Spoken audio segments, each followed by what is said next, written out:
जैसे कि हमने लास्ट वीडियो में देखा था, एक एडवोकेट ही अपने क्लाइंट का केस कोर्ट में फाइल कर सकता है।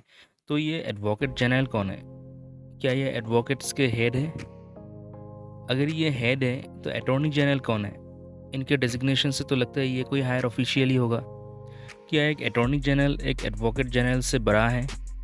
ये जो एडवोकेट जनरल है इन्हें हाईएस्ट लॉ ऑफिसर कहा जाता है और अटॉर्नी जनरल को फर्स्ट लॉ ऑफिसर कहा जाता है। Hey everybody, I'm Ashish and you are watching my channel Solution Optimum, जहां आपको एजुकेशन रिलेटेड अपडेट्स मिलता रहता है। अगर आपने मेरा ये वीडियो नहीं देखा है तो ज़रूर देखिएगा, लिंक डिस्क्रिप्शन के प्लेलिस्ट में दिया हुआ है। तो चलिए हम कन्फ्यूजन को दूर करते हैं। पहले जानेंगे एडवोकेट जनरल कौन है, इन्हें कौन अपॉइंट करते हैं। तो चलिए हम डिटेल में जान लेते हैं। एक एडवोकेट जनरल को स्टेट का हाईएस्ट लॉ ऑफिसर कहा जाता है। एडवोकेट जनरली अपने स्टेट को कोर्ट में रिप्रेजेंट और लीगल मैटर में एडवाइस देने का काम करता है। अब आते हैं इनके अपॉइंटमेंट प्रोसीजर में। इन्हें कैसे अपॉइंट किया जाता है? इन्हें अपॉइंट किया जाता है स्टेट के गवर्नर के द्वारा। अपॉइंटमेंट की एलिजिबिलिटी कुछ इस प्रकार है कि must be A citizen of India और उन्हें हाई कोर्ट में जज के पद में रहना पड़ेगा या 10 years as an advocate of high court में प्रैक्टिस किया होना चाहिए। तो ये रहा appointment procedure of an advocate general. इसके अलावा भी बहुत कुछ है, वो क्या है आइए जानते हैं। कॉन्स्टिट्यूशन में एडवोकेट जनरल के रिमूवल प्रोसेस नहीं है और उनके ऑफिस का टर्म भी फिक्स नहीं है। एक एडवोकेट जनरल को गवर्नर ही रिमूव कर सकता है और उनके जो भी रेमुनरेशन है वो सब एक गवर्नर ही निर्धारित करता है, मतलब कितना पेमेंट करना है एक एडवोकेट जनरल को। अब अटॉर्नी जनरल, अटॉर्नी जनरल किसे कहा जाता है, इनके अपॉइंटमेंट कैसे होता है, तो चलिए जानते हैं। अटॉर्नी जनरल इंडिया का फर्स्ट लॉ ऑफिसर है। एक अटॉर्नी जनरल ही गवर्नमेंट ऑफ इंडिया को supreme court and high court में रिप्रेजेंट करता है प्रेसिडेंट के निर्देश से। अब जानते हैं इनके अपॉइंटमेंट प्रोसीजर क्या है।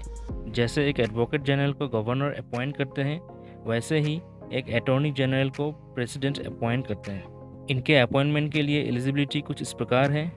वो इंडिया के सिटीज़न होने चाहिए, उन्हें सुप्रीम कोर्ट में जज के पद में काम किया होना चाहिए और कोई भी हाई कोर्ट में जज के पद में 5 ईयर्स नहीं तो 10 years as an advocate of high court में प्रैक्टिस किया होना चाहिए। बाकी सारे चीज़ जैसे कि रिमूवल प्रोसेस, रेमुनरेशन, ये सब एडवोकेट जनरल की तरह ही है।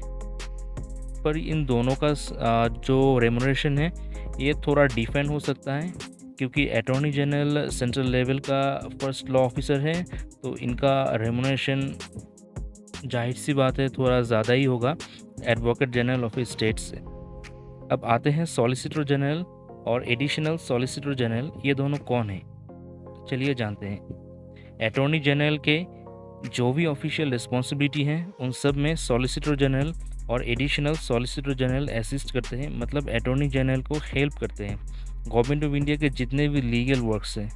और इन दोनों को सेंट्रल गवर्नमेंट का सेकंड लॉ ऑफिसर कहा जाता है।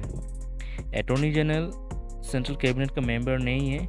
जितने भी लीगल मैटर्स है गवर्नमेंट ऑफ इंडिया का वो सब एक लॉ मिनिस्टर ही देखते हैं।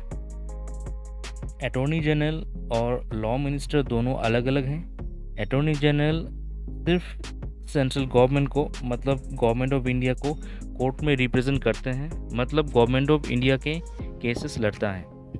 ये रहा एक detail explanation of advocate general of A state and attorney general of India. शायद जितने भी डाउट्स थे आपके वो सारे सॉल्व हो चुका होगा। Still you have any doubts then you can comment me on the comment section, and if you want to increase your knowledge then you can watch any one of the videos on the screen. Thank you for watching this video.